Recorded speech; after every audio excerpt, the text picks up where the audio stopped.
وبركاته.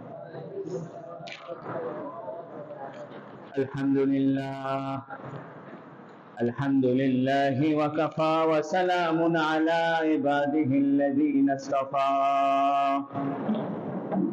الحمد لله الذي وحده والصلاة والسلام على من لا نبي بعده. وبشانه قال جل وعلا: إن الله وملائكته يصلون على النبي يا أيها الذين آمنوا صلوا عليه وسلموا تسليما.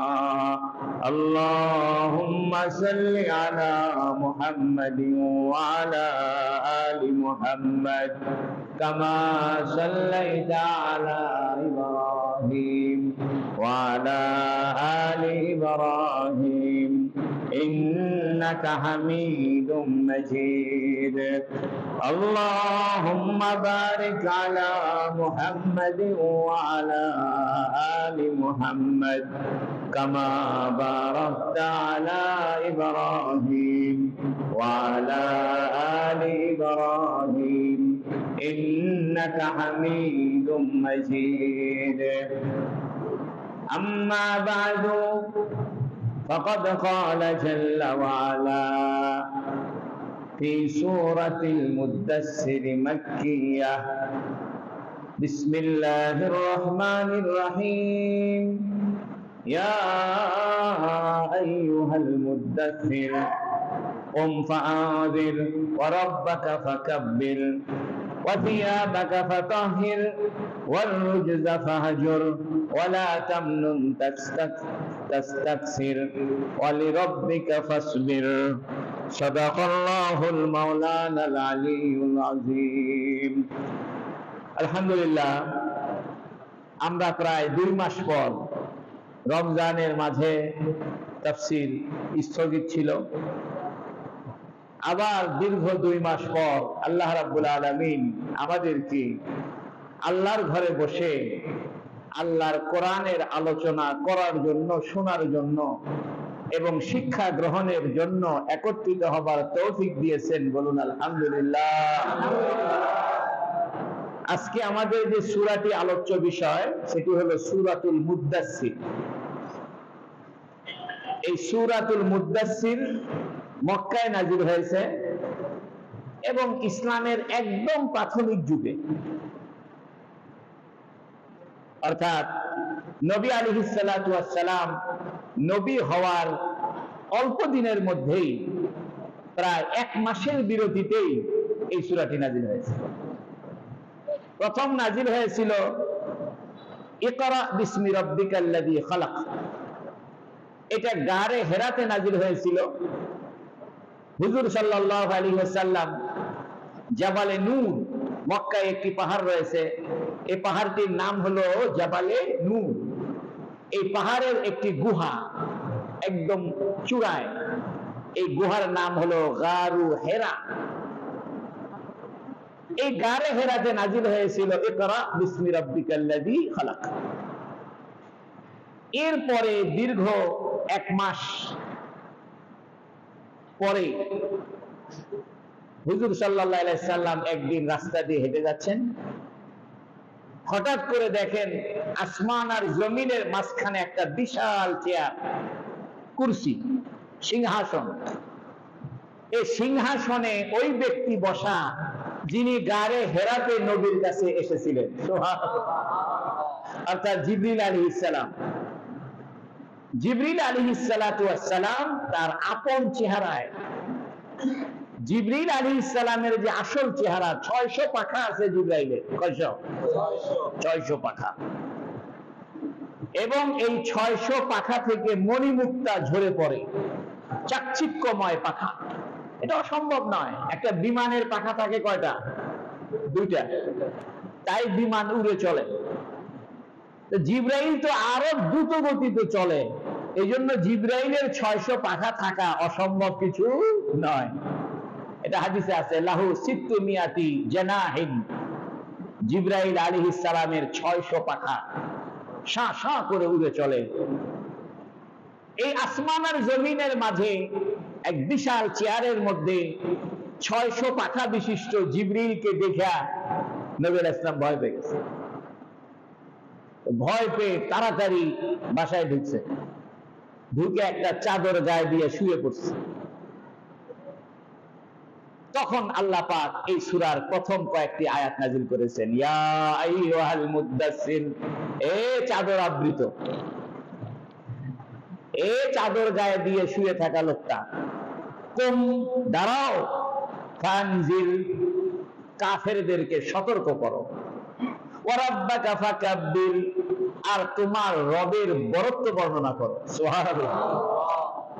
এর আগের সূরাতে ছিল সূরা মুজাম্মিল। মুজাম্মিল শব্দের অর্থ ছিল চাদর আবৃত, মুদ্দাসসির শব্দের অর্থ চাদর আবৃত। তবে মুজাম্মিল বলা হয় রাত্রিকালীন মানুষ শোয়ার সময় যে চাদর গায়ে দিয়ে ঘুমায়, এরকম চাদর আবৃতকে বলে মুজাম্মিল। অনেকের স্বভাব আছে রাতের বেলা হালকা পাতলা চাদর গায়ে দিয়ে ঘুমায়, যাতে সতর খুলে না যায়। হালকা শীতের ভিতরে মানুষে হালকা পাতলা চাদর গায়ে দেয়া।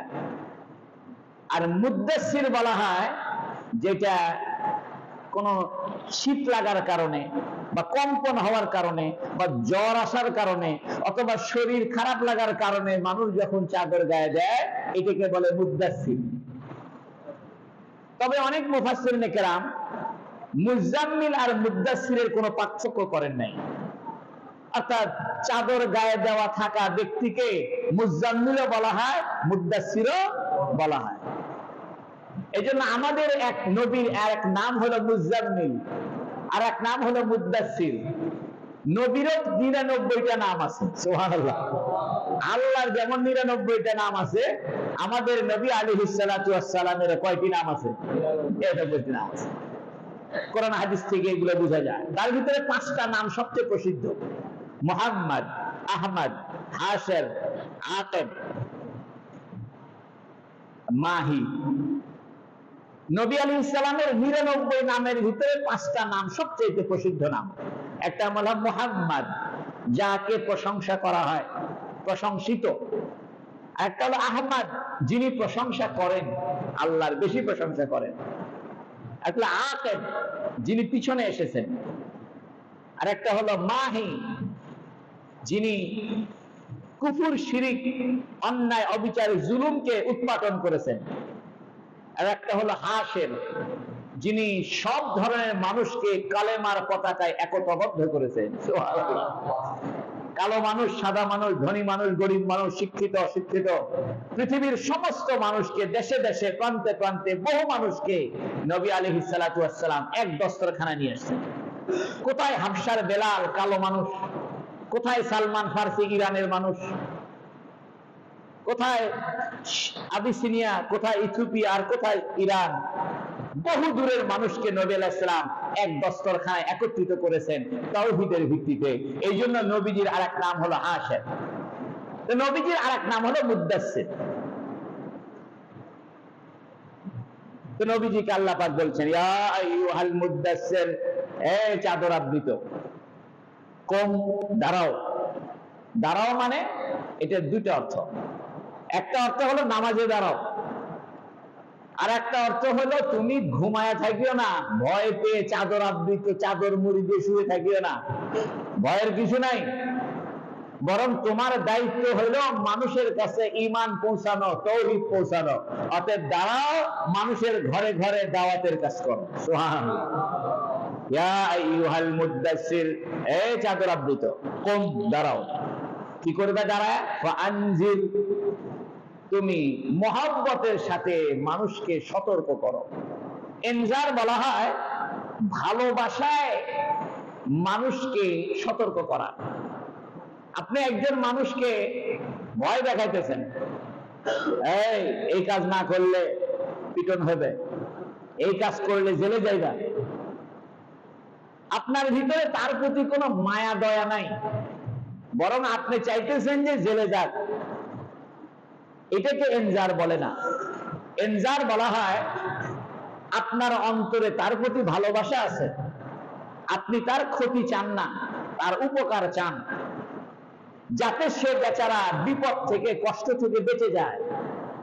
ভালোবাসা নিয়ে, অন্তরে মহব্বত নিয়ে কাউকে শাস্তির বিষয়ে সতর্ক করা, শাস্তির বিষয়ে সতর্ক করা, এটাকে আরবিতে বলে ইনজার।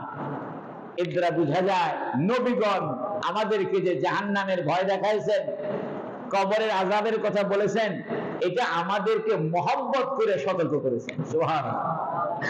এখান থেকে বোঝা যায় কেউ যদি দাওয়াত ও তাবলীগের কাজ করতে চায়, ইসলামের কাজ করতে চায়, তাহলে তার অন্তরে তার প্রতি ভালোবাসা থাকতে হবে।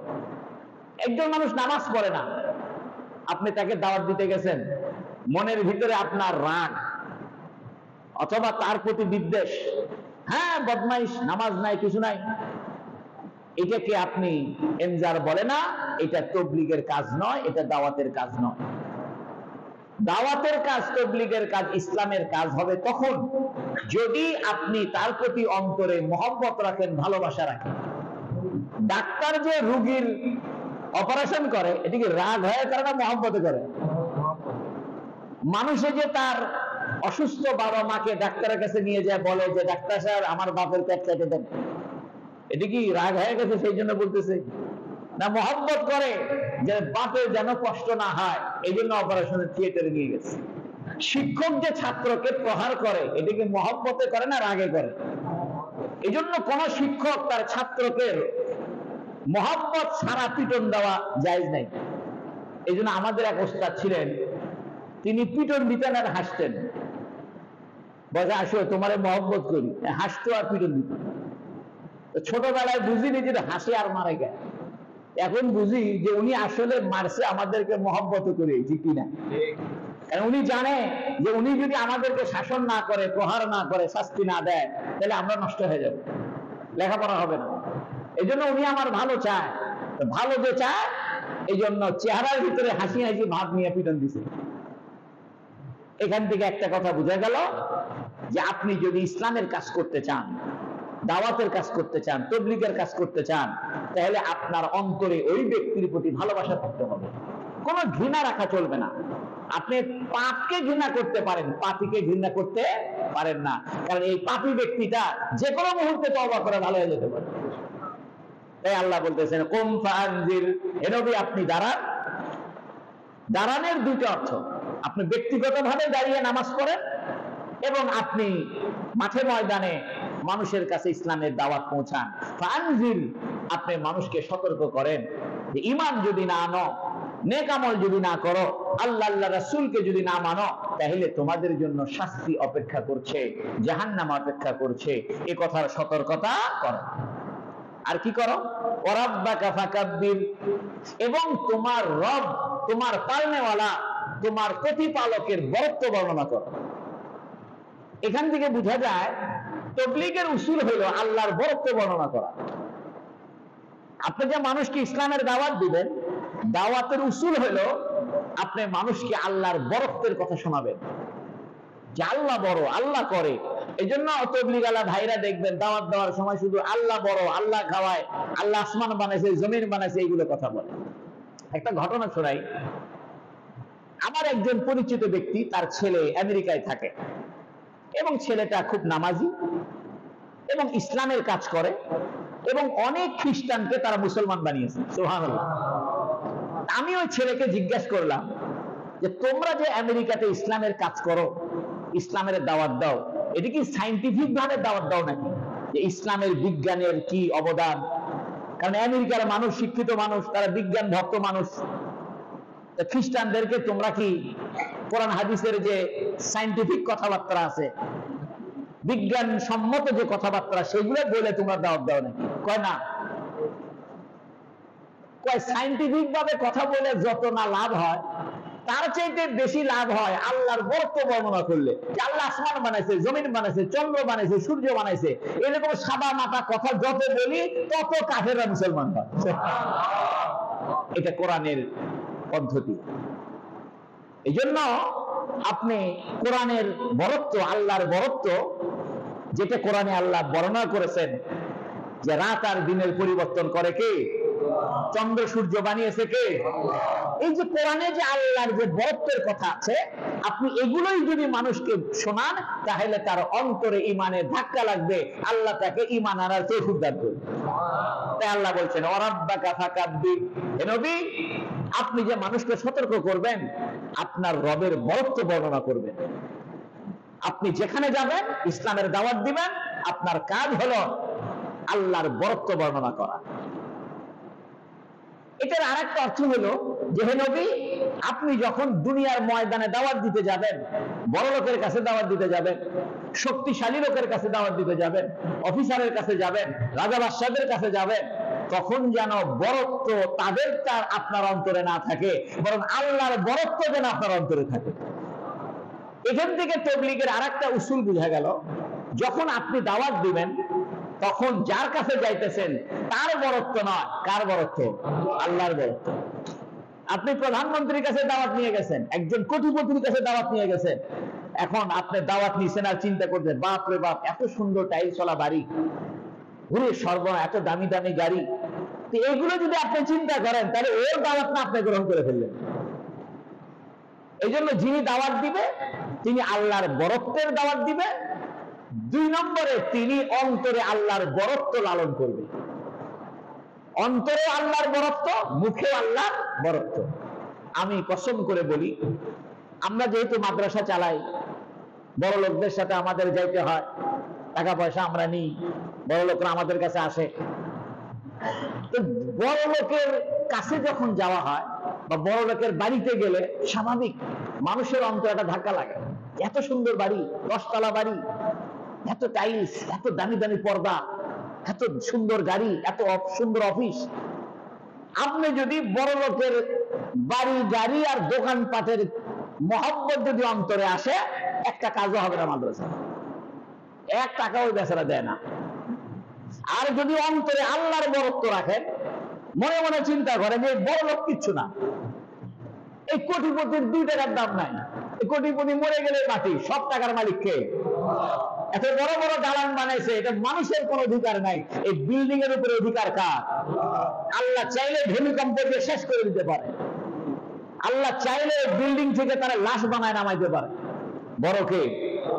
যখন আপনি অন্তরে আল্লাহর বরত্ব রাখবেন, আল্লাহ তার দিলকে আপনার দিকে ঘুরাই দিবে।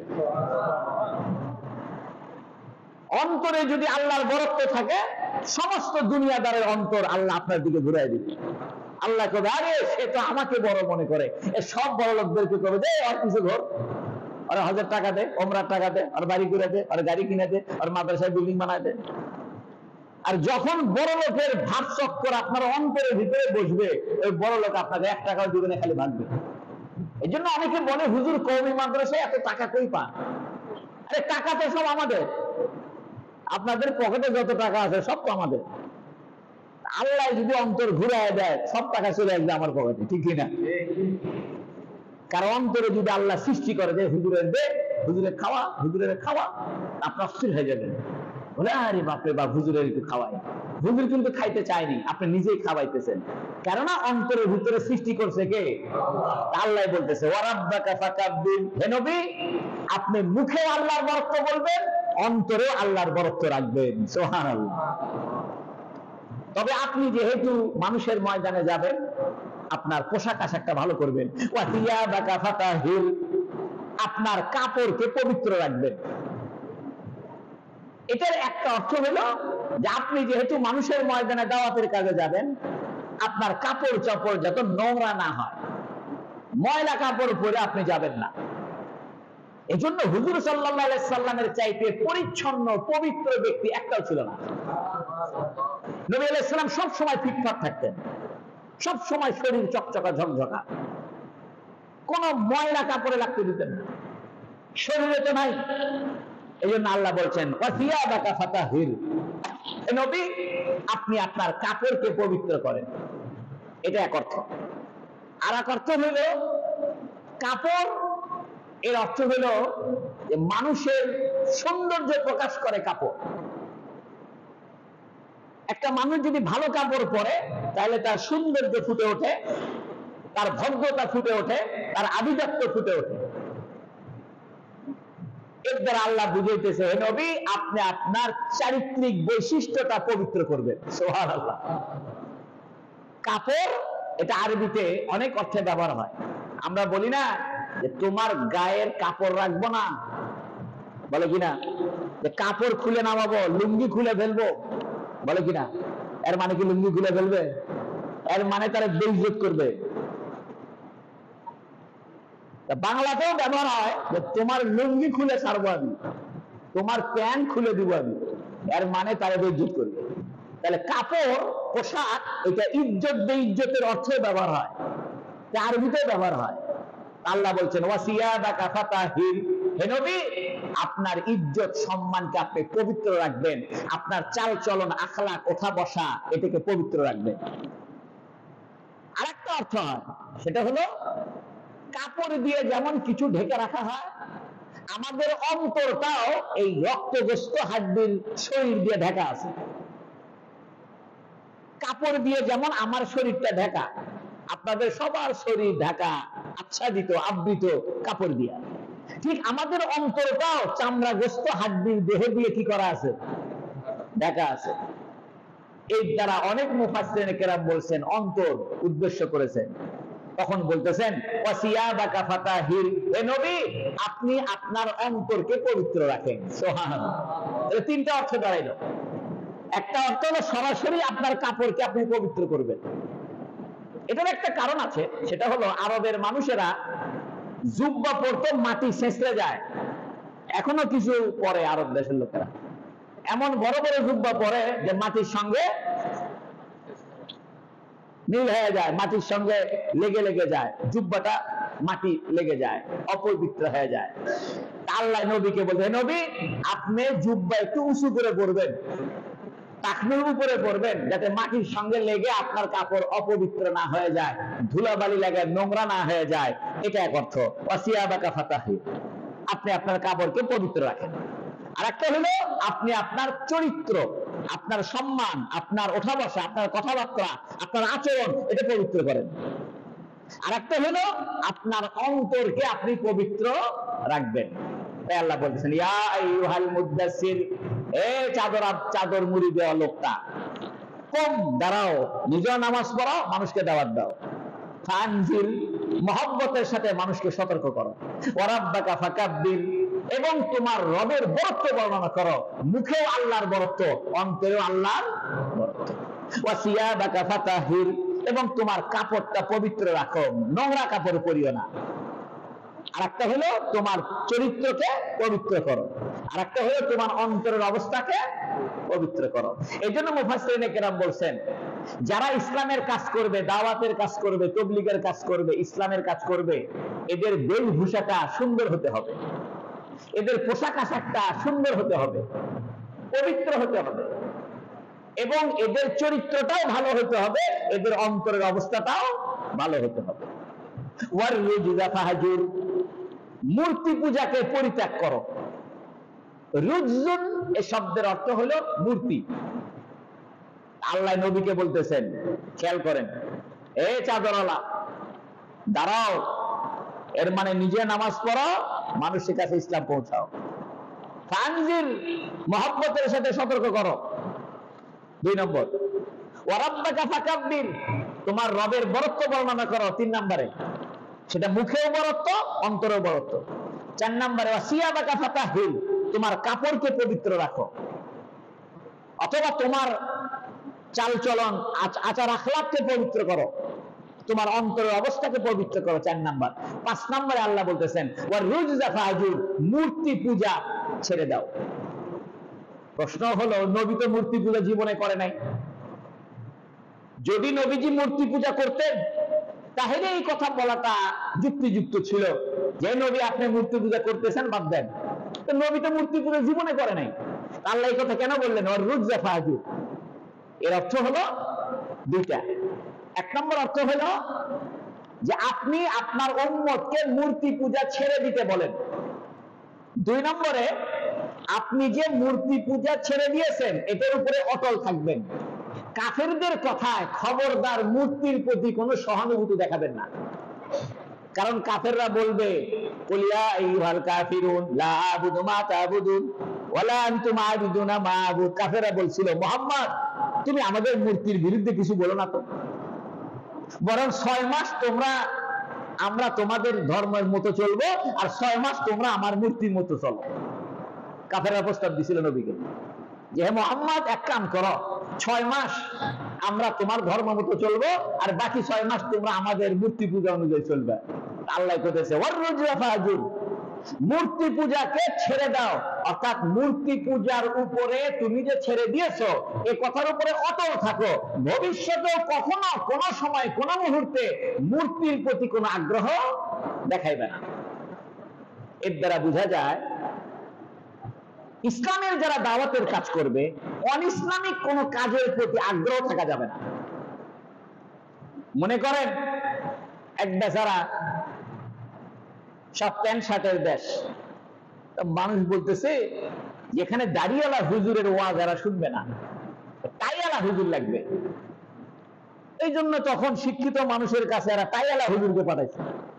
অর্থাৎ সে চিন্তা করছে যে দাড়ি টুপি পাগড়িওয়ালা হুজুরের কথা তো আমরা শুনি, এরা সব ডাক্তার ইঞ্জিনিয়ার শিক্ষিত মানুষ, বড়লোক মানুষ, এদের কাছে মসজিদের ইমামকে নিয়ে গেলে কাম হবে না, আমাদের মতো পণ্ডিত লাগবে যারা আমরা প্যান্ট শার্ট পরে পণ্ডিতি করি। আস্তে আস্তে বলবে, ভাই এরা তো একটু গান বাজনা শোনে, আমি যদি এদেরকে ইসলামের দাওয়াত দিব, একটু এদের সাথে একটু গান বাজনা শুনে এদের মতো হইলাম। এই জন্য বহু মানুষ আছে তারা চিন্তা করে যে এরা তো গান বাজনা করে, এদেরকে ইসলামের দাওয়াত দিতে হলে একটু ওদের সাথে তাল মিলাইতে হবে, চলো 2-1 দিন ওদের সাথে আমরা একটু ক্লাবে যাই, গান বাজনা শুনি, আস্তে আস্তে এদেরকে দাওয়াত দিব। এই কথাটা ভুল। 3 দিন পরে বলবে, ভাই এরা তো মদ খায়, মদ না খাইলে এরা ভদ্র মনে করে না, আমরা একটু 2-1 দিন মদ খাবো, একটু মিল মহব্বত হবে, তারপর ইসলামের দাওয়াত দিব। এই জন্য আল্লাহ সতর্ক করে দিচ্ছেন, ওয়াররুজলা ফাহাজুর, খবরদার মূর্তি পরিত্যাগ করবা, এবং মূর্তি পরিত্যাগ এমন ভাবে করবা যাতে তাকে কোনো আগ্রহ তুমি প্রকাশ করবা না। অর্থাৎ অন্যায়ের প্রতি, কুফুরের প্রতি, শিরকের প্রতি, বেদাতের প্রতি, সুন্নাত বিরোধী কাজের প্রতি তুমি সামান্য আগ্রহ দেখাবে না, বরং তুমি ইসলামের উপরে অটল থাকবা। হেদায়েত যার কপালে আছে হেদায়েত পাবে, যার কপালে হেদায়েত নাই পাবে না। খবরদার তুমি মূর্তির প্রতি কোনো সহানুভূতি দেখাইবে না। এখান থেকে বোঝা যায় আজকের আধুনিক যুগে আমরা যদি মনে করি যে কলেজ ভার্সিটির ছাত্রদেরকে দাওয়াত দিতে হবে, অতএব একটু প্যান্ট শার্ট পরেই থাকলাম, দাড়িটা একটু ছোটই করলাম, এরা সব সময় গান বাজনা শোনে, একটু গান বাজনা শুনলাম, তাহলে এদের সাথে মিশলে পরে এদেরকে দাওয়াত দিতে সহজ হবে। এ কথা সঠিক না ব্যাঠিক? এই জন্য আপনি ইসলামের উপরে যত মজবুত থাকবেন তত আপনার দ্বারা হেদায়েতের কাজ বেশি হবে। আর আপনি যত ইসলাম থেকে দূরে চলে যাবেন, একটু আধুনিক হবেন, একটু দাড়ি ছোট করবেন, একটু প্যান্ট শার্ট পরবেন, একটু টাই লাগাবেন, মনে মনে ভাববেন যে আধুনিক লোকদেরকে এদেরকে ইসলামের পথে আনার জন্য আমাকে একটু আধুনিক হতে হবে, ইসলামের কাজ হবে না। বরং আপনি যত পিছন দিকে যাবেন, যত সাহাবায়ে কেরামের কাছাকাছি যাবেন, আপনার আমার পোশাক আশাক, চাল চলন, কথাবার্তা যত সাহাবীদের কাছাকাছি হবে, তত মানুষের অন্তরে হেদায়েতের নূর জ্বলে উঠবে। এই জন্য দেখেন না, গোটা পৃথিবীতে দাওয়াত ও তাবলীগের মেহনতের দ্বারা যে পরিমাণ হেদায়েতের কাজ হয়েছে, এই পরিমাণ কাজ অন্য কোনো মাধ্যমে হয়। কারণ এরা পুরাতনটাকে ধরে রাখছে, এরা এই দস্তরখানায় খায়, 4-5 জন একসাথে খায়। তাবলীগে গেলে এখন 4-5 জন এক প্লেটে খাইতে হয়, বাজারও করতে হয়, ভাতও রান্না করতে হয়, আবার খেদমতও করতে হয়। এরকম করেনি বাবারে, এরা বড় বড় ডাক্তার, এই ডাক্তারদেরকে খেদমত দেওয়া যাবে না। বাপরে বাপ, এত বড় কোটিপতি, তারে কেমনে বাজারে পাঠায়? না ভাই আপনার বাজারে যাওয়া লাগবে না, আপনি থাকেন না। তাবলীগে গেলে আপনার বাজারে করতে হবে, রান্নাও করতে হবে, খেদমতও করতে হবে, এক প্লেটে খাইতেও হবে। আল্লাহ বলতেছেন, ওয়াররুজলা ফাহাজুর, হে নবী আপনি মূর্তি পূজা ছেড়ে দেন, অর্থাৎ মূর্তি পূজা ছাড়ার প্রতি অটল থাকবেন, মূর্তি পূজার প্রতি কোনো সামান্য পরিমাণ সহানুভূতি দেখাবেন না। ওয়ালা তামনুন তাস্তাকসির, দেখেন এগুলো হলো দাওয়াতের উসুল, ইসলামের কাজ করার নীতিমালা। আল্লাহ বলে দিচ্ছেন, ওয়ালা তামনুন তাস্তাকসির, তুমি বেশি পাওয়ার জন্য কৃতজ্ঞতা দেখাবা না। অথবা বেশি পাওয়ার জন্য দান সৎকা করবা না। অর্থাৎ হে নবী, এমন করবা না যে আমি যদি মানুষকে একটু দান করি তাহলে হয়তো পরবর্তীতে বেশি পাবো। যেমন আপনি একজন ডাক্তার সাহেবকে হাদিয়া দিচ্ছেন, ডাক্তার সাহেব খস করে আপনি আসছেন, আসার পরে ডাক্তারকে একটা আতর দিলেন, একটা জায়নামাজ দিলেন, মনে মনে ধান্দা হলো ভবিষ্যতে আমাকে গেলে আর কি নিবে না, ভিজিট নিবে না। একজন ইঞ্জিনিয়ার মানুষ, আপনি বাড়ি বানাইবেন, এই জন্য ইঞ্জিনিয়ারকে আপনি হাদিয়া দিচ্ছেন, উদ্দেশ্য হলো ভবিষ্যতে আমি ইঞ্জিনিয়ারকে কি করে নিব, প্ল্যান বানায় নিব। নবীকে আল্লাহ বলে, হে নবী, আপনি অধিক পাওয়ার আশায় কারোর প্রতি কৃতজ্ঞ দেখাবেন না। আপনার সমস্ত পাওয়া না পাওয়া কার সাথে সম্পর্ক? আল্লাহর সাথে। অর্থাৎ আপনি যে দাওয়াত দিচ্ছেন, ইসলামের দাওয়াতের কাজ করতেছেন, এর বিনিময় ওদের কাছ থেকে আপনি আশা করবেন না, সম্পূর্ণ বিনিময় আপনি আমার কাছে আশা করবেন। সুবহানাল্লাহ। তবে একটা প্রশ্ন, আমরা কি মানুষের উপকার করার পরে উপকার পেতে পারি না? অর্থাৎ একটা মানুষের আমি উপকার করলাম, উপকার করে আমি তার থেকে উপকার আশা করতেই পারি। যেমন আমি কাউকে টাকা হাদিয়া দিছি, আল্লাহ যেন আমাকে বরকত দেয়, আরো বেশি করে পাই, এই নিয়তটা আমি করতেই পারি। কথাটা খেয়াল করেন। অর্থাৎ আপনি যদি কাউকে, গরিব মানুষকে খাওয়াইছেন, একটা মানুষকে 10,000 টাকা দিয়েছেন, মাদ্রাসায় 10,000 টাকা দিয়েছেন, মসজিদে 10,000 টাকা দিয়েছেন, আপনি মনে মনে আশা করতেই পারেন যে আমি যাতে আরো বেশি পাই। আপনার ব্যবসার ভিতর থেকে আপনি 1,000 টাকা দান করেছেন, আপনি আশা করতেই পারেন যে আল্লাহ যেন আমাকে বেশি লাভ দেয়। এইটা নিষেধ নয়, এই আয়াতে এটা বিরোধিতা করে নাই। এটা দুটো জবাব। একটা হলো এটা নবীদের জন্য বিশেষ, যে নবী, আপনি নবী, অতএব আপনি কখনো কোনো মুহূর্তে কোনো প্রসঙ্গে কোন দান সৎকা বা কোন কৃতজ্ঞতা, কোন নেকামল অথবা কোন উপকার করার পরে অতিরিক্ত পাওয়ার আশা মানুষের কাছে করবেন না, আমার কাছে করবেন। এই জন্য অনেক মুফাসসিরিন কেরাম বলেছেন এটা নবীদের জন্য বিশেষায়িত। সাধারণ মানুষ একজন মানুষকে উপকার করে তার থেকে একটু উপকার পাওয়ার আশা করতে পারে, এটা এই আয়াতের কি নয়, বিরোধী নয়। তবে আমার কাছে একটা সুন্দর ব্যাখ্যা আছে। ব্যাখ্যাটা হলো যে আপনি মানুষের উপকার করবেন এবং তার কাছ থেকে উপকার আশা করবেন, এটা ক্ষতি নাই। তবে উপকার করবে তিনি নাকি? অন্তরে এ কথা বিশ্বাস রাখা যে আমি যত নেক আমল করতেছি এটার প্রতিদান কে দিবে? আল্লাহ দিবে। আমি মানুষের উপকার করতেছি, আমি ব্যবসার টাকা দান করলাম, এই ব্যবসার ভিতরে বরকত কে দিবে? তো এটা হলো মাধ্যম। অর্থাৎ একজনকে আমি দিলাম, তার মাধ্যম দিয়ে আল্লাহ আমার উপরে খুশি হয়ে আল্লাহ আমাকে বেশি দিবে, এটা অসুবিধা নাই। তাই আল্লাহ বলতেছে ওয়ালা তামনুন তাস্তাকসির, হে নবী আপনি কৃতজ্ঞতা দেখাবেন না বেশি পাওয়ার আশায়। অর্থাৎ আপনি মানুষের কাছ থেকে কোনো কিছু পাওয়ার আশা করবেন না, আপনার সমস্ত আশা কে? আল্লাহ। ওয়ালিরাব্বিকা ফাসবির, এবং আপনি আপনার রবের উপরে ধৈর্য ধারণ করবেন। এটা হলো দাওয়াতের উসুল। এক নাম্বার কি? ইয়া আইয়ুহাল মুদ্দাসসির, এ চাদর আবৃত, কোন দাঁড়াও। এক নাম্বার নিজে নামাজ পড়ো, মানুষের ময়দানে দাওয়াতের কাজ করো। 2 নম্বরে ফানজির, সতর্ক করো মহব্বতের সাথে। 3 নম্বরে ওয়ারাব্বাকা ফাকাব্বির, তোমার রবের বরত্ব মুখে বলো, অন্তরে রাখো। 4 নম্বরে ওয়াসিয়াবাকা ফাতাহির, তোমার কাপড় পবিত্র রাখো, চরিত্র পবিত্র রাখো, অন্তর পবিত্র রাখো। 5 নম্বরে ওয়াররুজলা ফাহজুর, মূর্তি পরিত্যাগ করো এবং এ ব্যাপারে অটল থাকো, বিন্দু পরিমাণ মূর্তির প্রতি সহানুভূতি দেখাইবে না। অন্যায়, অবিচার, গুনাহ, শিরিক, কুফর, বেদাত, এখানে কোনো সহানুভূতি দেখাইবে না। কয়টা গেল? 5টা। 6 নম্বরে ওয়ালা তামনুন তাস্তাকসির, বেশি পাওয়ার আশায় দান সৎকা করবে না, অর্থাৎ কৃতজ্ঞতা দেখাইবে না বেশি পাওয়ার আশায়, অর্থাৎ মানুষের কাছ থেকে কিছু পাওয়ার আশা করবে না, আশা করবে কার কাছে? কয়টা গেল? 6টা। 7 নম্বরে ওয়ালিরাব্বিকা ফাসবির, এবং তুমি তোমার প্রতিপালকের জন্য ধৈর্য ধারণ করবা।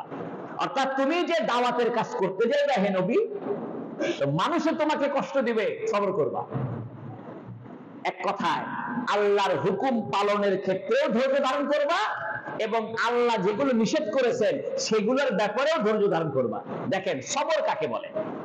আমরা অনেকে মনে করি বিপদে ধৈর্য ধারণ করার নাম সবর, তা নয়। এটা ধৈর্যের একটা প্রকার। অর্থাৎ আপনার ব্যবসায় লস হয়েছে, আপনি ধৈর্য ধারণ করেছেন। একজন আপনাকে গালি দিয়েছে, আপনি ধৈর্য ধারণ করেছেন, গালি দেন নাই। একজন আপনাকে কষ্ট দিয়েছে, আপনি তাকে কষ্ট দেন নাই, তার সঙ্গে ভালো ব্যবহার করেছেন, এটার নাম ধৈর্য, ঠিক আছে। কিন্তু এটা একটা ধৈর্যের প্রকার। কিন্তু আসল ধৈর্য হলো আল্লাহ যে সমস্ত হুকুম দিয়েছেন সমস্ত হুকুমের ব্যাপারে আমি ধৈর্যের সাথে সেটা পালন করব। যেমন নামাজ পড়বো ধৈর্যের সাথে, রোজা রাখবো ধৈর্যের সাথে, হজ করব ধৈর্যের সাথে, কুরবানি দিব ধৈর্যের সাথে, যাকাত দিব ধৈর্যের সাথে। অর্থাৎ আল্লাহর সমস্ত হুকুম আমি আনুগত্যের সাথে ধৈর্যের সাথে পালন করব এবং আল্লাহ যেগুলো নিষেধ করেছেন এ ব্যাপারেও আমি ধৈর্য ধারণ করব। আল্লাহ বলছেন ঘুষ খায় না, আমি খাবো না, ধৈর্য ধারণ করলাম। আল্লাহ বলছেন হারাম খায় না, আমি খাবো না, ধৈর্য ধারণ করলাম। তাহলে ধৈর্য এটা আল্লাহর ইবাদত পালনের ক্ষেত্রেও যেমন প্রযোজ্য, আর আল্লাহর নিষেধাজ্ঞা বিষয় থেকে দূরে থাকার ক্ষেত্রেও প্রযোজ্য। কথাটা কি বুঝতেছেন? এই যে আমরা নামাজ পড়লাম, এখানে ধৈর্য আছে। আমি নামাজ পড়তেছি কিন্তু খালি অস্থির, নামাজ শেষ হয় না কেন, নামাজ শেষ হয় না কেন, তাড়াতাড়ি যাবো, তাড়াতাড়ি বাজারে যাবো, তাড়াতাড়ি বাজারে যাবো না। আপনি নামাজের ভিতরে ধৈর্য আছে। রোজা রাখছে অধৈর্য, ভালো লাগে না, ইফতার কখন হবে, আরে কয় মিনিট আছে, গলা শুকিয়ে গেল, ক্ষুধা লাগে, আরে দিন বড় হয়ে গেছে, ফাটানি রোদ উঠছে, আরে সেই ফাটাফাটি অবস্থা, আরে অস্থির। এটা নয়। যে কোনো ইবাদত পালনের ক্ষেত্রে আমি খুশি, এটার নাম ধৈর্য। আবার যে কোনো আল্লাহর নিষেধাজ্ঞা জিনিস, আল্লাহ যেগুলো নিষেধ করেছেন এ ব্যাপারে আমি ধৈর্য ধারণ করলাম। অর্থাৎ আমি ঘুষ চাইলে খাইতে পারি, খাইলাম না। আমি চাইলে বেগানা মহিলার দিকে তাকাইতে পারি, তাকাইলাম না। আমি চাইলে এখানে মিথ্যা কথা বলে লাভ বেশি করতে পারি, করলাম না। আমি চাইলে গীবত করতে পারি, করলাম না। চাইলে আমি পরনিন্দা করতে পারি, করলাম না। এটাও ধৈর্য, বরং এটা আসল ধৈর্য। আর বিপদ আপদে ধৈর্য ধারণ না করে তো আপনার উপায় নেই। চিল্লাই চিল্লি করে কি করবেন? ব্যবসা লস হয়েছে, আপনি লাফালাফি করে কোনো লাভ আছে? এই যে গরম পড়ছে, আপনি চিৎকার করে কি করবেন? রাত 2টার সময় কারেন্ট চলে গেছে, ফ্যানও ঘরে না, এসিও ঘরে না, সব বন্ধ, আপনি কি করবেন? আউটকেস করে লাভ আছে? হাসিনাকে গালি দিয়ে লাভ আছে? কোনো তো লাভ নাই। তাহলে আপনাকে ধৈর্য ধারণ করতে, অর্থাৎ যে কোনো পরিস্থিতিতে আল্লাহর ফয়সালাকে মেনে নেওয়া, যে কোনো পরিস্থিতিতে আল্লাহর হুকুমের উপরে মেনে নেওয়ার নাম হলো সবর। তাই আল্লাহ বলতেছেন ওয়ালি রাব্বিকা ফাসবির, হে নবী আপনি ধৈর্য ধারণ করবেন। এই 7টি মূলনীতি, এই 7টি চারিত্রিক বৈশিষ্ট্য একজন দায়ী, একজন আল্লাহর পথে মানুষকে যারা আহ্বান করতে চায়, যারা তাবলীগের কাজ করতে চায়, ইসলামের কাজ করতে চায়, ধর্মের কাজ করতে চায়, তাদের এই 7টি বৈশিষ্ট্য থাকা দরকার। এখন আল্লাহ পাক বলতেছেন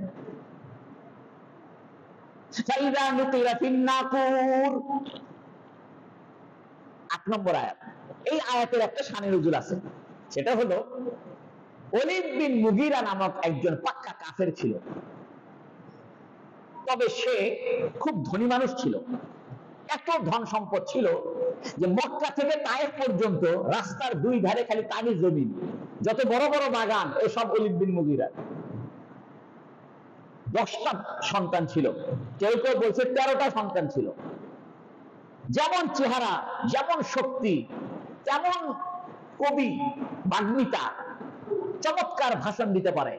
আবার টাকা পয়সা, বাগান, সারা বছর কোনো কাজ করতে হতো না, কোনো ব্যবসা করা লাগতো না। মক্কার মানুষ তো ব্যবসা করতো, ওর কোনো ব্যবসা করা লাগতো না। অর্থাৎ সারা বছর ওর জমিন থেকে খেজুর আসতেই থাকতো। অর্থাৎ বছরের প্রত্যেকটা সিজনে এই ওলীদ বিন মুগীরার ফসল ঘরে আসতো। এত ধনী মানুষ ছিল। এক বর্ণনায় বলা হয় 1 কোটি দিরহামের মালিক ছিল ওই যুগে। কত? 1 কোটি দিরহাম স্বর্ণ মুদ্রা, মাথা খেলার কথা না। অনেক ধনী মানুষ ছিল। এই ধনী মানুষটা হয়েছে কি, একদিন কাবা ঘরে বসে আছে। নাম কি? ওলীদ বিন মুগীরা। নবী আলাইহিস সালামও বসে আছেন। তখন নবী আলাইহিস সালামের উপরে সূরা দাহার নাযিল হয়েছে, হামিম তানজিলুম মির রাব্বিল আলামিন। এই সূরাটা যখন নাযিল হয়েছে, ওলীদ বিন মুগীরা বিমোহিত হয়ে গেছে, বলতেছে হায় হায় হায়, এই কথা তো মানুষের কথা হতে পারে না, এত সুন্দর কথা, এত সুন্দর বাক্য চয়ন, এত সুন্দর শব্দের গাঁথুনি, এটা তো মানুষের পক্ষে রচনা করা সম্ভব না। একদম ইসলাম গ্রহণের কাছাকাছি চলে গেছে। তো সেখান থেকে উঠছে, উঠে গিয়ে তার সম্প্রদায়ের লোকদেরকে বলতেছে, শোনো, মুহাম্মদকে তোমরা জাদুকর বলো, সে জাদুকর নয়। মুহাম্মদকে তোমরা কবি বলো, আসলে কবি নয়। কবি তো আমি তো বড় কবি, আমি তো বুঝি। মুহাম্মদকে আল্লাহ যে কোরআন দিয়েছে, এই কোরআন মানুষের পক্ষে বানানো সম্ভব না, মুহাম্মদের পক্ষে বানানো সম্ভব না, এটা আল্লাহর পক্ষ থেকে নাযিল হয়েছে। গোত্রের লোকেরাও সব ইসলাম গ্রহণের কাছাকাছি হয়ে গেছে, কনভিন্স হয়ে গেছে, কারণ সে ধনী মানুষ, তার কথায় মানুষ আগ্রহী হয়েছে। এর মধ্যে আবু জেহেল গেছে। আবু জেহেল খবর পাইছে যে ওলীদ বিন মুগীরা ইসলাম গ্রহণের কাছাকাছি, বা ইসলামকে সে সমর্থন দিচ্ছে, মুহাম্মদ সাল্লাল্লাহু আলাইহি ওয়াসাল্লামকে সে সাপোর্ট করতেছে, মুহাম্মদ সাল্লাল্লাহু আলাইহি ওয়াসাল্লামের প্রশংসা করতেছে, কোরআনের প্রশংসা করতেছে, এই খবর পাইছে। এই বদমাইশ নরধম আবু জেহেল গেছে, যাই বলতেছে, ওলীদ কেমন আছো? ভালো। ওলীদ বিন মুগীরা বৃদ্ধ ছিল, বয়স্ক হয়ে গেছে, এখন তাকে খেপানোর চেষ্টা করতেছে, বলতেছে, ওলীদ তুমি নাকি, মানুষে বলে মুহাম্মদ আর মুহাম্মাদের বন্ধু আবু বকর, তাদের রুটি খাওয়ার জন্য তাদের দরবারে যাও। মিথ্যা কথা, সম্পূর্ণ মিথ্যা কথা। এই মানুষে বলে বেড়ায় আবু বকরের সাথে ওলীদের একটু কানেকশন, একটু দুটো রুটি খাবে, একটু দুটো খেজুর খাবে, এই খাওয়ার লোভে লোভে বলে তুমি যাও। মানুষ এগুলো বলে বেড়ায়। তোমার মতো ধনী মানুষ, এই মুহাম্মাদের মতো একটা এতিম ছেলে, মুহাম্মাদের মতো একটা সহায় সম্বলহীন মানুষ, বাচ্চা ছেলে, তার তুমি ভক্ত হয়ে পড়ছো, আর মুহাম্মাদের সাথী আবু বকর, তুমি নাকি তার কাছে যাও একটু রুটি খাওয়ার জন্য। আর খেপে গেছে, হ্যাঁ, আমার খাওয়াই কে খায়, আর আমি নাকি আবু বকরের কাছে রুটি খাওয়ার জন্য যাই? খেয়ে বলছে কথা, সে চিল্লাচিল্লি শুরু করছে। আবু জেহেল বলতেছে কাম হয়েছে।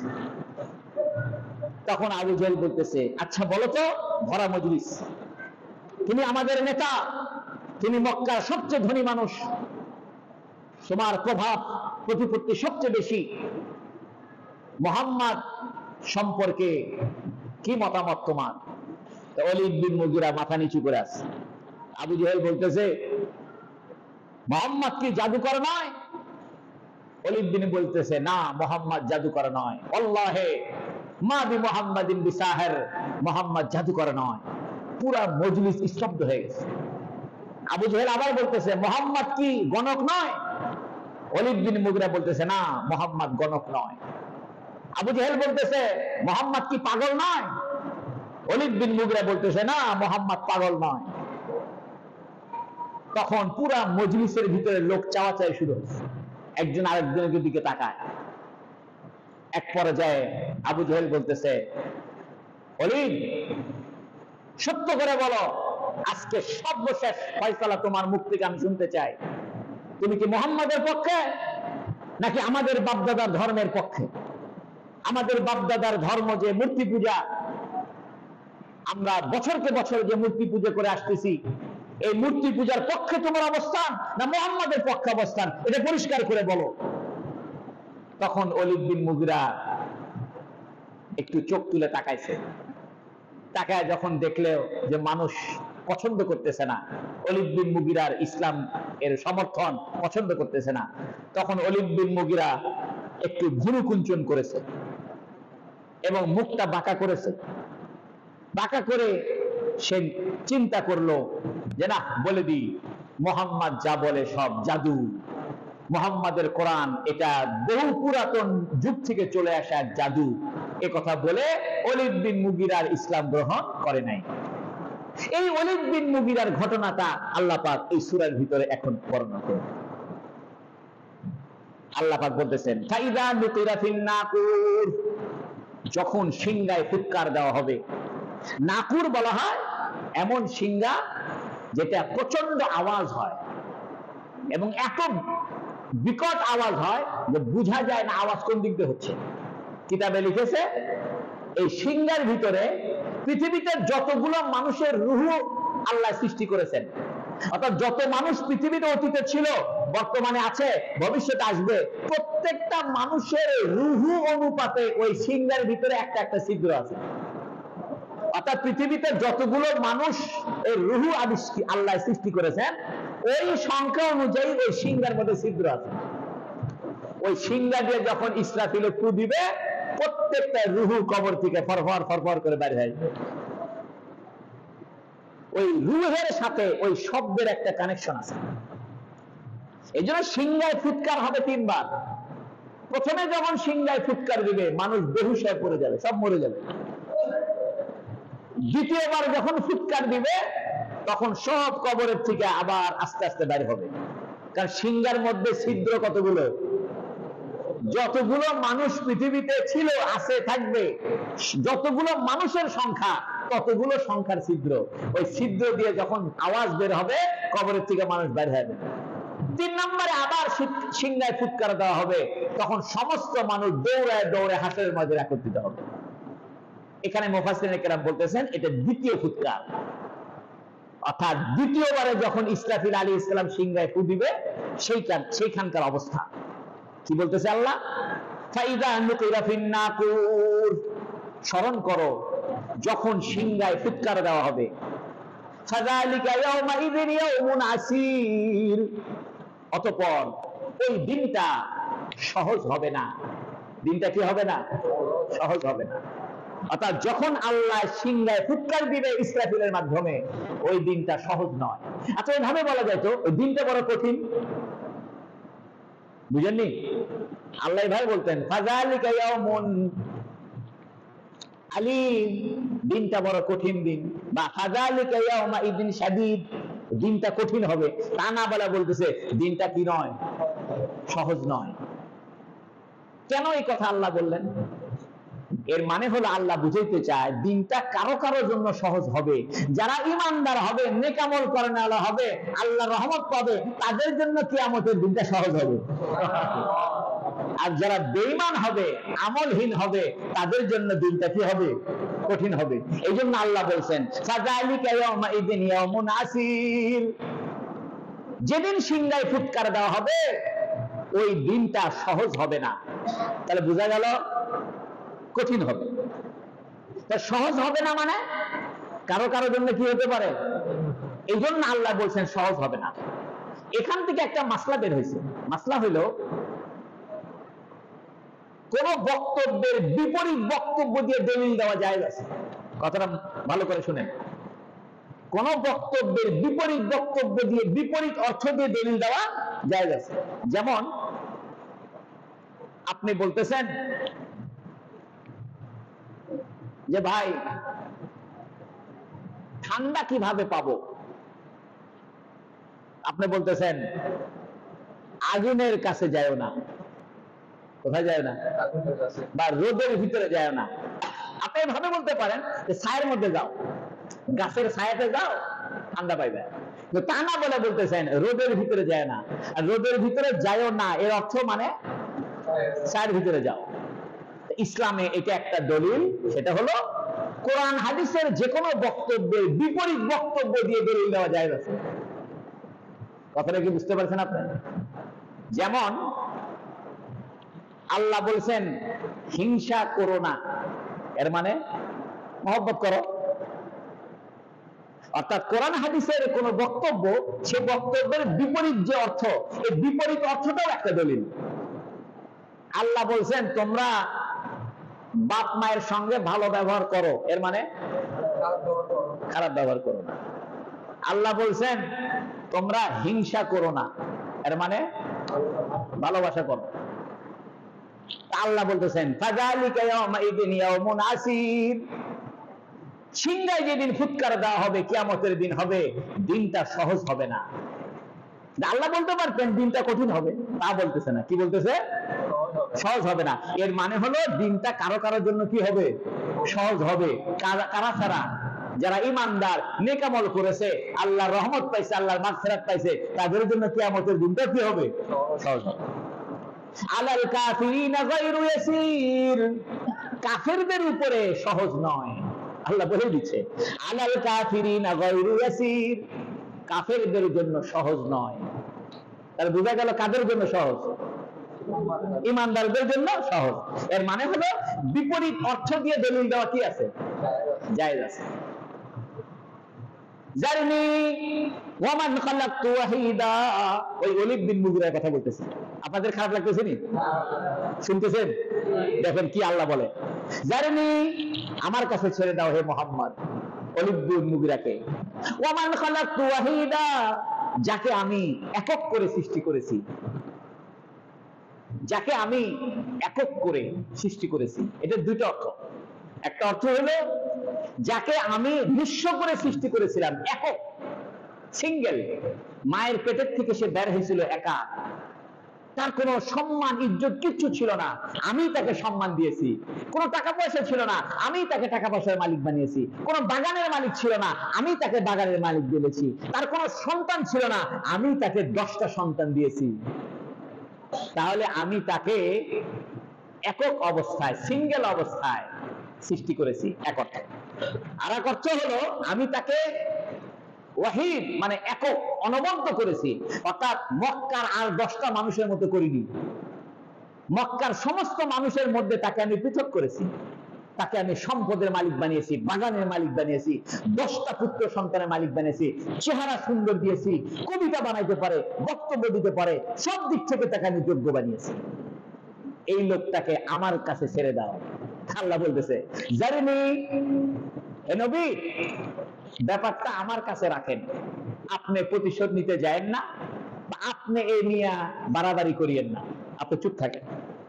হেদায়েতের মালিক কে? আল্লাহ। জারনি, হে নবী, ওলীদ বিন মুগীরার বিষয়টা নিয়ে আপনি ক্ষান্ত হন, আমার কাছে রাখেন। ওয়া মান খালাকতু ওয়াহিদা, এবং যাকে আমি একক করে সৃষ্টি করেছিলাম, নিঃস্ব করে সৃষ্টি করেছিলাম, পরবর্তীতে আমি তাকে সম্পদ, সন্তান, সম্মান দিয়েছি। অথবা যাকে আমি মক্কার আর 10টা মানুষের চাইতে ভিন্ন করে তাকে মর্যাদা দিয়েছিলাম, তার ব্যাপারটা আমার কাছে ছাড়েন।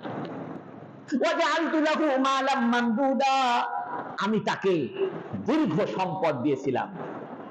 মামদুদ বলা হয় প্রশস্ত। অর্থাৎ মক্কা থেকে তায়েফ যাওয়ার পথে যত বড় বড় বাগান, আপেলের বাগান, ডালিমের বাগান, আঙ্গুরের বাগান, সব ওলীদ বিন মুগীরার। এবং তায়েফের যে বাগানে নবী আলাইহিস সালাম রক্তাক্ত হয়ে আশ্রয় নিয়েছিলেন, সেখানে আব্বাস নামক এক ব্যক্তি, যে নাকি নবীজিকে 1 গ্লাস আঙ্গুরের শরবত খাওয়াইছিল, যে বাগানের আঙ্গুরের রস, ওই বাগানটা ওলীদ বিন মুগীরার। অর্থাৎ হুজুর সাল্লাল্লাহু আলাইহি সাল্লাম ওই তায়েফে যাওয়ার পরে তায়েফের কাফেররা যে নবীকে রক্তাক্ত করেছে, পাথর মেরেছে, নবীজি রক্তাক্ত হয়ে গেছেন, অস্থির হয়ে নবী একটা বাগানের একটা গাছে আশ্রয় নিয়েছিলেন। তখন ওই বাগানে বসেছিল ওলীদ বিন মুগীরা। দূর থেকে দেখছে তার ভাতিজা রক্তাক্ত, কেন এরা তো বংশীয় ভাতিজা হয়, একটু মায়া লাগছে। তো গোলাম ছিল আদ্দাস, তাকে ডাকে বলছে, ও যে একটা যুবক, ফর্সা যুবক রক্তাক্ত হয়ে আছে, 1 গ্লাস আঙ্গুরের রস ওরে দে। আদ্দাস 1 গ্লাস আঙ্গুরের রস নিয়ে নবীজির কাছে আসছে। ওই বলতেছে, তোমার নাম কি? বলতেছে, আমার নাম আদ্দাস। বলতেছে, তোমার বাড়ি কোথায়? বলতেছে, আমার বাড়ি ইউনান। নবী বলতেছে, হ্যাঁ, ইউনানে আমার এক ভাই ছিল, তার নাম ছিল ইউনুস আলাইহিস সালাম। সুবহানাল্লাহ। তখন আদ্দাস বলতেছে, আপনি ইউনুসকে কেমনে চিনলেন? আপনি মক্কার মানুষ, জীবনে মক্কার বাইরে যাননি, কোনো লেখাপড়া জানেন না, ইউনুসকে আপনি চিনেন? নবী বলতেছে, হ্যাঁ, কেন চিনবো না, ইউনুস ছিল আমার ভাই, সেও নবী, আমিও নবী। তখন আদ্দাস বলতেছে, হ্যাঁ, ওই ইউনুস নবীকে আপনি চিনছেন। ইউনুস নবী আমাদেরকে বলে গেছে একটা আখেরি নবী আসবে, শেষ নবী একজন আসবে, তার চেহারার বর্ণনা দিয়েছে। আপনার চেহারার বর্ণনা তো ওই আমাদের ইউনুস নবী যেমন বলেছিল সেরকমই মনে হচ্ছে। আমি আর দেরি করবো না, আমার তাড়াতাড়ি মুসলমান বানায় দেন। এই আদ্দাস মুসলমান হয়ে যায়। যেখানে নবীজি তায়েফের যে বাগানে নবীজি আব্বাসের কাছ থেকে শরবত পান করেছিলেন। এই বাগানটা ছিল ওলীদ বিন মুগীরার। ওইখানে বর্তমানে একটা মসজিদ হয়েছে, আমি ওই মসজিদে বারবার গেছি, আলহামদুলিল্লাহ। আপনাদেরকে আল্লাহ তায়েফের ওই আব্বাসের মসজিদে বারবার যাওয়া তৌফিক দান করুন। গতবারও গেছি রমজানে, ওইখানে নবীজি 2 রাকাত নামাজ পড়েছিলেন। ওইখানে একটা ছোট্ট মসজিদ বানাইছে, বলা হয় মসজিদে আব্বাস। ওখানে সাইনবোর্ড আছে, লেখা আছে এই ঘটনাটা, যে ঘটনা আমি বললাম। যাই হোক, ওলীদ বিন মুগীরা ছিল ধনী, আর তায়েফেও বাগান ছিল, মক্কাতেও বাগান ছিল। অর্থাৎ মক্কা থেকে তায়েফ যাওয়ার যে রাস্তা, ওই রাস্তার বড় পাশে বড় বড় বাগানের মালিক কে? ওলীদ। আল্লাহ বলতেছে ওয়াজআলতু লাহু মালাম মামদুদা, আমি তাকে প্রশস্ত মালের মালিক বানিয়েছি, সুবিস্তৃত মালের মালিক বানিয়েছি। ওয়া বানিনা শুহুদা, এবং তাকে আমি অনেক পুত্র সন্তান সাক্ষী হিসেবে দিয়েছি। অর্থাৎ এই ওলীদ বিন মুগীরার 10টা বেটা ছিল, কেউ বলছে 13টা বেটা। 13 বেটার মধ্যে 3 বেটা মুসলমান হয়েছিল। দেখেন আজীব কারবার। এরই বেটার নাম খালেদ। ওই যে খালেদ বিন ওলীদ, ইসলামের বড় বাহাদুর, নাম শুনছেন আপনারা? উহুদের যুদ্ধে যিনি যুদ্ধের মোড় পাল্টায় দিল, এই খালেদ বিন ওলীদ, যিনি সিংহ পুরুষ, ইসলামের বড় বাহাদুর, এটা ওলীদের বেটা। ওলীদের বেটা। বাপ হলো পাক্কা কাফের, আর বেটা হলো পাক্কা ঈমানদার। সুবহানাল্লাহ বলে। তাই বলতেছে আল্লাহ ওয়া মাহাত্তু ওয়া বানিনা শুহুদা, আমি তো তাকে অনেক পুত্র সন্তান সাক্ষ্য হিসেবে দিয়েছি। সাক্ষ্য মানে বেটারা সবসময় বাপের সাথে থাকতো, বাপের বডিগার্ড হিসেবে চতুর্পাশে বডিগার্ড নিয়ে তলোয়ার নিয়ে দাঁড়ায় থাকতো। বাপ যেখানে যায় বেটারা সেখানে যায়, কোনো কাজ নাই যে, কারণ এত পরিমাণ বাগান আছে, কোনো কাজ কাম করা লাগে না। অসিজনে ফল ধরতো এই ওলীদের বাগানে, ওলীদ বিন মুগীরার বাগানে অসিজনে ফল ধরতো। বেটাদেরকে আল্লাহ সম্মান দিয়েছিল, বেটারা যার সাক্ষী দিত মানুষ গ্রহণ করতো। বেটারা যদি বলতো যে এই কথা করতে হবে, সবাই বলতে হ্যাঁ করতে হবে।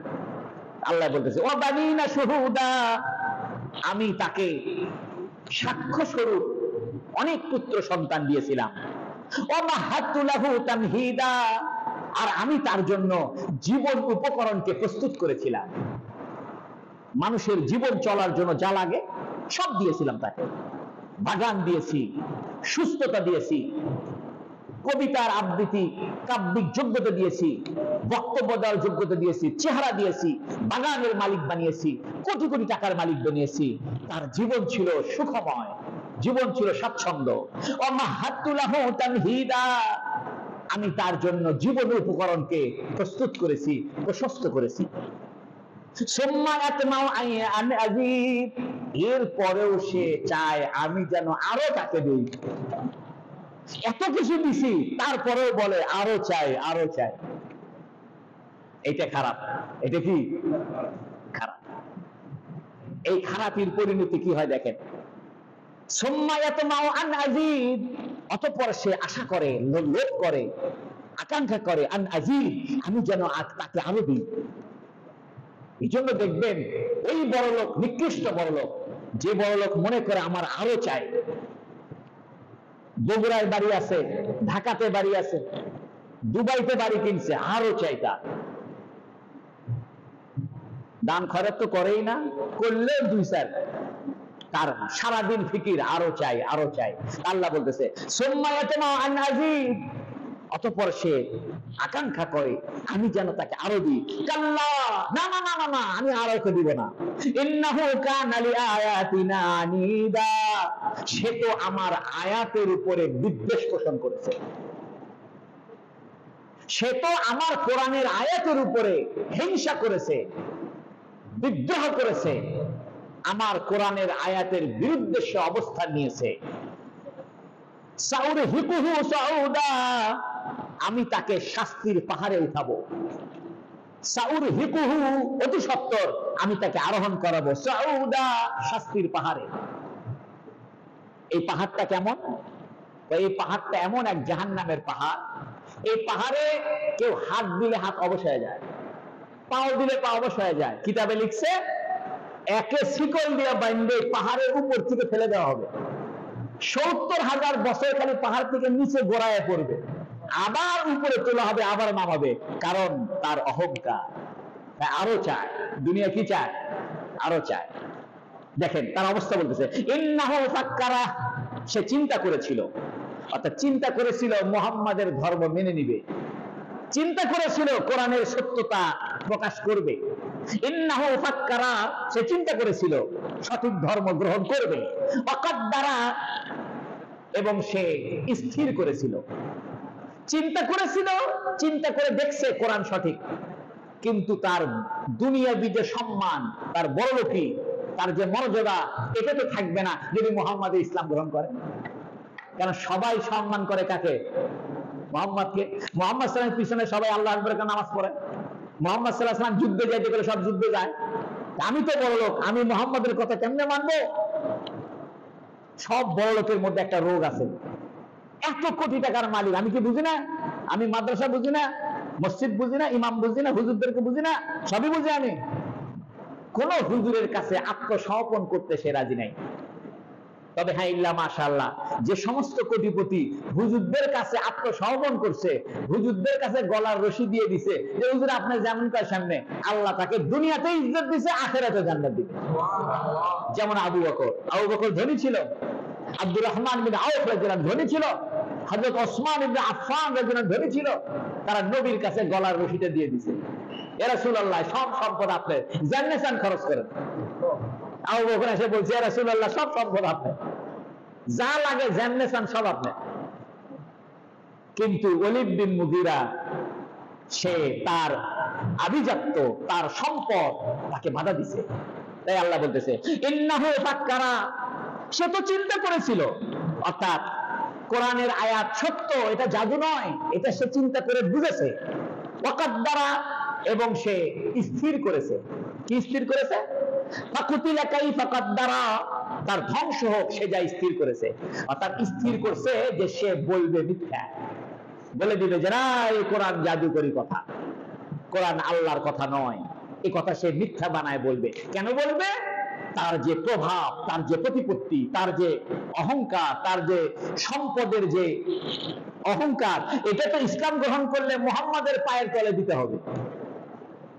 ইসলাম গ্রহণ করলে তো সব সম্পদ মুহাম্মাদের কারণে যাকাত দিতে হবে, খরচ করতে হবে।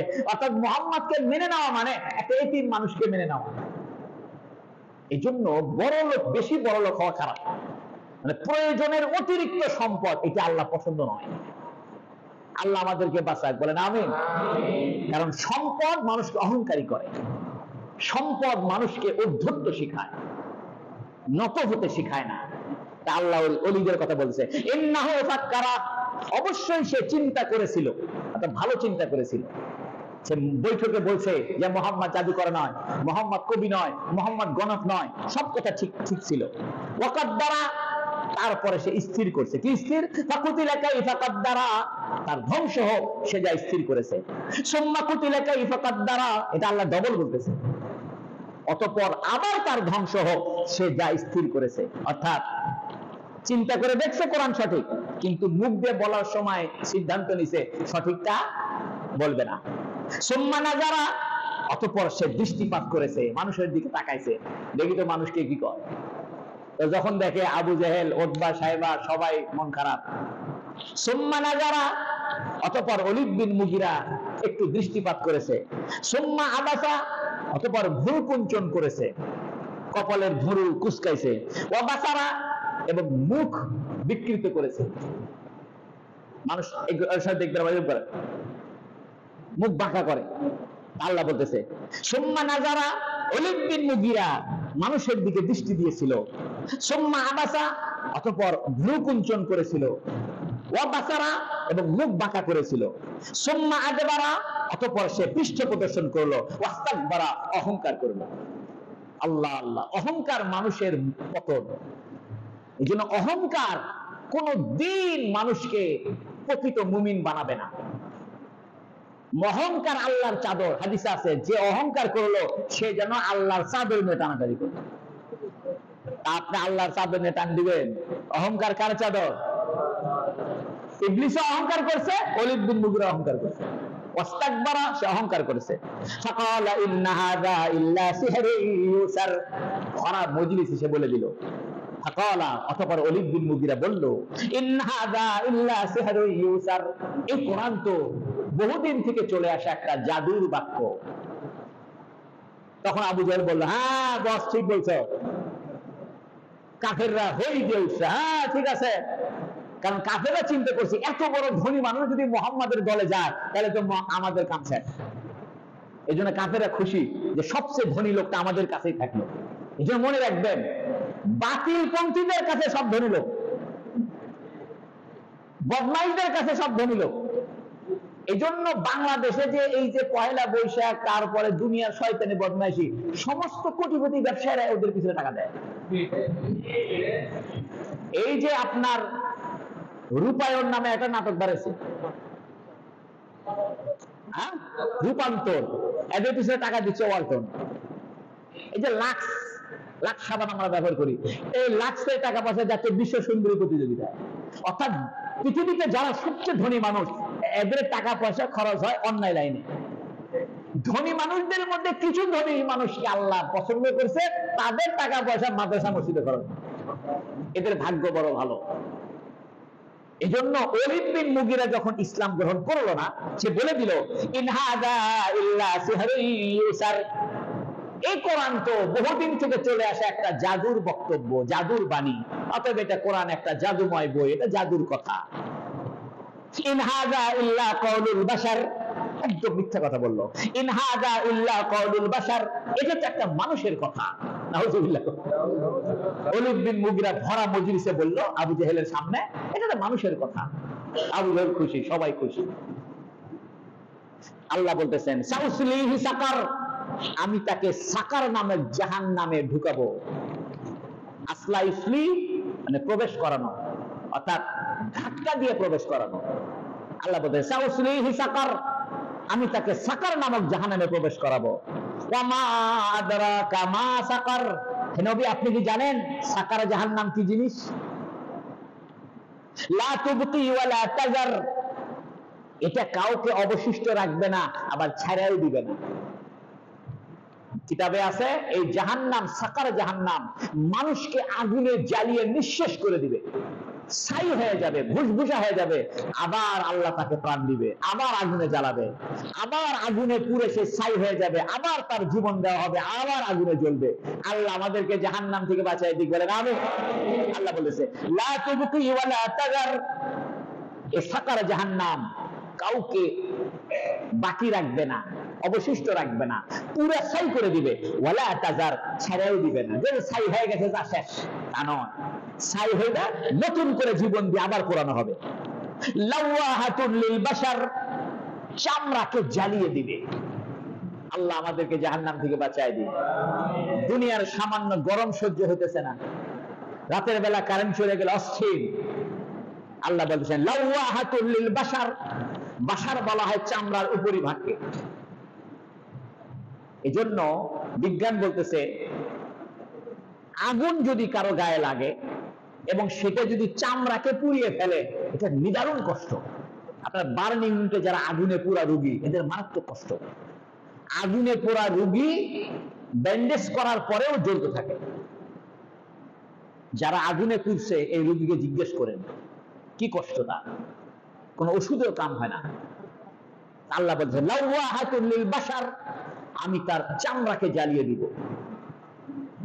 আরেকটা অর্থ হলো বাশার মানে মানুষ। বাশারের দুই অর্থ, এক অর্থ হলো উপরের চামড়াকে আরবিতে বাশার বলে, আবার মানুষকেও বাশার বলে। এর মানে হলো মানুষকে জ্বালিয়ে দিবে অথবা চামড়াকে জ্বালিয়ে দিবে। আলাইহা তিসআতা আশার, এই জাহান্নামের উপরে 19 জন ফেরেশতা নিযুক্ত আছে। সুবহানাল্লাহ বলে, কয়জন ফেরেশতা? 19 জন। কাফেররা হইছে শুধু 19 জন। কারণ কাফেররা বলতেছে, এক কাফের বলতেছে, আমি তো পালোয়ান, আমি 10 জনকে শেষ করবো আর তোরা 9 জনকে ধরবো। আর একজন বলছে আমি 17 জনকে কুপঘাত করবো, তোরা 2 জনকে ধরবি। ওলীদ বিন মুগীরার ব্যাটারা করছে আমরা 10 ভাই আছি, আমরা 10 ভাই মিলে একদম 19টা ধরে শেষ করবো। হইচই শুরু করে দিয়েছে। আল্লাহ বলতেছে দেরি কর। আলাইহা 19 এই সাকার জাহান্নামে অথবা জাহান্নামের দায়িত্বে রয়েছে কয়জন ফেরেশতা? ওয়ামা জাআলনা আসহাবান নারি ইল্লা মালাইকা। এ তোমরা যে মনে করছো 19 জন ফেরেশতাকে কুপঘাত করবে, জানে রাখো 19 জন কিন্তু মানুষ না, এরা হলো ফেরেশতা। সুবহানাল্লাহ। এরা কি ফেরেশতা? এখন একটা প্রশ্ন, আল্লাহ 19 জন রাখছে, 10 জন ছিল বা 15 জন রাখতো, 19 এর সাথে কি কানেকশন? অথবা ফেরেশতা একটা রাখলেই তো হয়। আল্লাহ আমরা 19 জন ফেরেশতা, ঘটনা কি? আল্লাহ নিজে বলতেছে ওয়ামা জাআলনা ইদ্দাতাহুম ইল্লা ফিতনাতাল লিল্লাযিনা কাফারু। আপনাদের কষ্ট হচ্ছে না তো? ওয়ামা জাআলনা ইদ্দাতাহুম, আমি এই জাহান্নামের ফেরেশতাদের সংখ্যাকে একমাত্র পরীক্ষার জন্য করেছি, লিল্লাযিনা কাফারু, কাফেরদের জন্য। অর্থাৎ যারা কাফের তারা বলবে হ্যাঁ 19 জন কি জন্য, 20 জন কি জন্য। আমি এটা প্রকাশ করে দিলাম যাতে কাফেররা ঝামেলার মধ্যে পড়ে, কাফেরদেরকে পরীক্ষা করার জন্য, দেখি তো মানে কি মানে না। যারা ঈমানদার তারা এক বাক্যে বলবে হ্যাঁ ঠিক আছে 19 জনই থাকবে, আর যারা কাফের তারা বলবে হ্যাঁ 19 জন কেন, 15 জন হলো না কেন, একজন হলেই তো হয়। এর দ্বারা বোঝা যায় কোরআন হাদিসের বক্তব্য বিনা যুক্তি বিনা তর্কে মেনে নেওয়া হলো ঈমানদারের লক্ষণ, আর কোরআন হাদিসের বক্তব্যের উপরে প্রশ্ন করা, আপত্তি উত্থাপন করা, এটা কাফেরদের লক্ষণ। আল্লাহ বলতেছেন ওয়ামা জাআলনা ইদ্দাতাহুম, আমি কাফেরদের সংখ্যাকে এজন্য করেছি ফিতনাতাল লিল্লাযিনা কাফারু, কাফেরদেরকে পরীক্ষা করার জন্য। লিয়াস্তাইকিনাল, তবে এখানে একটা কথা শুনেন, ওইখানে কিছু ইহুদি ছিল, ইহুদিদের তাওরাত কিতাবে আছে জাহান্নামের ফেরেশতা হবে 19 জন, কথা বুঝছেন? এখন মুহাম্মদ সাল্লাল্লাহু আলাইহি সাল্লামের কথাও তাদের তাওরাতের সাথে মিলে গেছে। ইহুদিরা বলতেছে কেন মুহাম্মদ লেখাপড়া জানে না, আমরা তো তাওরাত জানি, আর তাওরাত কিতাবের লেখা আছে জাহান্নামের ফেরেশতা কয়জন? 19 জন। তো মুহাম্মদ জানলো কেমনে? আল্লাহ এটা প্রকাশ করছে যাতে ইহুদিরাও ঈমান আনা সহজ হয়। সুবহানাল্লাহ। যাতে ইহুদিরা বুঝতে পারে যে না মুহাম্মদ সত্যিকারের নবী। তাছাড়া মুহাম্মদ 19 জন ফেরেশতার কথা কোথা থেকে পাইলো? কারণ 19 জন ফেরেশতার কথা কোন কিতাবে আছে? তাওরাতে আছে, তাদের কিতাবে আছে। তাই আল্লাহ বলতেছে লিয়াস্তাইকিনাল্লাযীনা উতুল কিতাব, যাদেরকে কিতাব দেওয়া হয়েছে তারা যেন সুদৃঢ় বিশ্বাস করতে পারে, অর্থাৎ তারা যারা বুঝতে পারে যে তাদের তাওরাতেও জাহান্নামের 19 ফেরেশতার কথা আছে, মুহাম্মদ সাল্লাল্লাহু আলাইহি ওয়াসাল্লামের কোরআনেও জাহান্নামের 19 ফেরেশতার কথা আছে। ওয়ায়াজদাদাল্লাযীনা আমানু ঈমানা, আর ঈমানদারদের ঈমান যেন বৃদ্ধি পায়। সুবহানাল্লাহ। ঈমানদাররা বলবে হ্যাঁ 19 জন ফেরেশতা আছে, ঠিক আছে, এবং ঠিক কিয়ামতের দিন দেখবে 19 জন ফেরেশতা। তখন ঈমানদাররা বলবে কি রে, দুনিয়াতে আল্লাহ কোরআনে বলেছিল 19টা ফেরেশতা, বাস্তবেই তো আখিরাতে 19টা দেখা গেছে, ঈমান আরো বেড়ে যাবে। এটা তো আখিরাতে ঈমান বাড়বে, দুনিয়াতেও বাড়বে, দুনিয়াতেও তারা বিশ্বাস করে তাদের ঈমানকে বৃদ্ধি করবে। তাই আল্লাহ বলতেছে ওয়াজদাদাল্লাযীনা আমানু ঈমানা, আর যারা ঈমান এনেছে তাদের ঈমান বৃদ্ধি পাবে। ওয়ায়ারতাবাল্লাযীনা উতুল কিতাবা, আর সন্দেহ করবে আল্লাযীনা উতুল কিতাবা ওয়াল মুমিনুন ওয়ালা ইয়ারতাবা, সন্দেহ করবে না আল্লাযীনা উতুল কিতাব, যাদেরকে কিতাব দেওয়া হয়েছে, অর্থাৎ ইহুদি নাসারা, এদের কিতাবে 19টা ফেরেশতার কথা আছে, এরা সন্দেহ করে না। ওয়াল মুমিনুন, আর মুমিনরাও কোনো সন্দেহ করে না। ওয়ালিয়াকুলাল্লাযীনা ফী কুলুবিহিম মারাদ, আর যাদের অন্তরে ব্যাধি আছে, অসুস্থতা আছে। ওয়াল কাফিরুনা, এবং কাফেররা তারা বলে কি বলে? মাযা আরাদাল্লাহু বিহাযা মাসালা, আল্লাহ এই উদাহরণ দিয়া কি উদ্দেশ্য? আল্লাহ 19টা ফেরেশতার কথা বলে কি উদ্দেশ্য? কাযালিকা ইউদিল্লুল্লাহু মান ইয়াশা, এরকম ভাবেই আল্লাহ যাকে চায় তাকে পথভ্রষ্ট করে। ওয়া ইয়াহদি মান ইয়াশা, আর যাকে চায় তাকে হেদায়েত দান করে। ওয়া মা ইয়ালামু জুনুদা রাব্বিকা ইল্লা হু, তোমার রবের বাহিনী সম্পর্কে তিনিই ভালো জানেন। ওয়া মা ইয়ালামু, জানে না কেহ, জুনুদা রাব্বিকা, তোমার রবের বাহিনী অর্থাৎ ফেরেশতাদের সম্পর্কে তিনিই ভালো জানেন। ওয়া মা হিয়া ইল্লা যিকরা লিল বাশার, এটা মানুষের জন্য উপদেশ বাণী। সুবহানাল্লাহ। এখন 19 জন ফেরেশতার রহস্য কি? এটা মুফাসসিরিনে কেরাম বলেছেন আসলে 19 রকমের শাস্তির ব্যবস্থা আছে। প্রত্যেক শাস্তির জন্য একটা একটা করে ফেরেশতা। তাহলে কয়টা হলো? 19টা। অথবা 19 ধরনের মানুষকে জাহান্নামে নেওয়া হবে, এই 19 ধরনের জাহান্নামীদেরকে নেওয়ার জন্য একটা একটা ফেরেশতা। এইগুলো মুফাসসিরিনে কেরাম বক্তব্য দিয়েছেন যে শাস্তির প্রকার কয়টা? 19 প্রকারের শাস্তি। অথবা 19 ধরনের মানুষকে লাইন করে জাহান্নামে নিবে, প্রত্যেক ধরনের মানুষের লাইনের পিছনে একজন একজন ফেরেশতা। সবচেয়ে বড় কথা হলো 19 জন ফেরেশতা কেন, এটা আল্লাহই ভালো জানে। সুবহানাল্লাহ। বিসমিল্লাহর মধ্যে হরফ আছে কয়টা? 19টা। আমার কাছে মনে হয় কেউ যদি বিসমিল্লাহির রহমানির রহিম এটা পড়ে,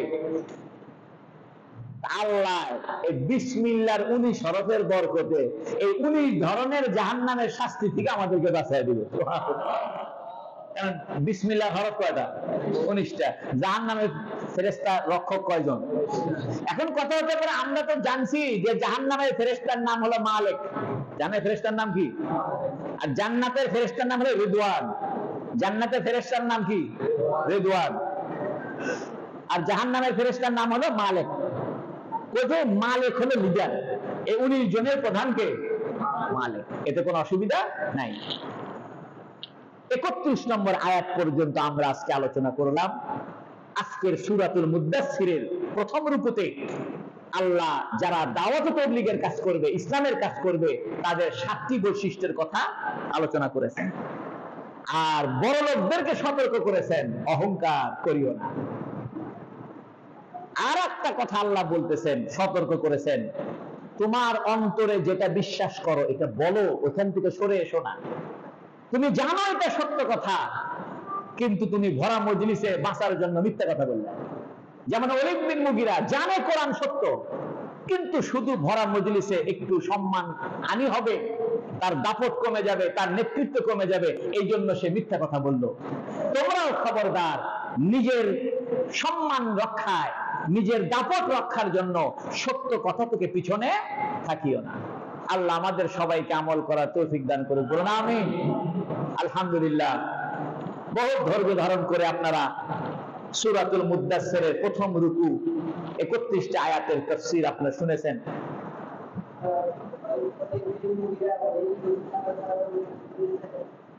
হ্যাঁ, ওলীদ বিন মুগীরা আলোচনা আরো আছে।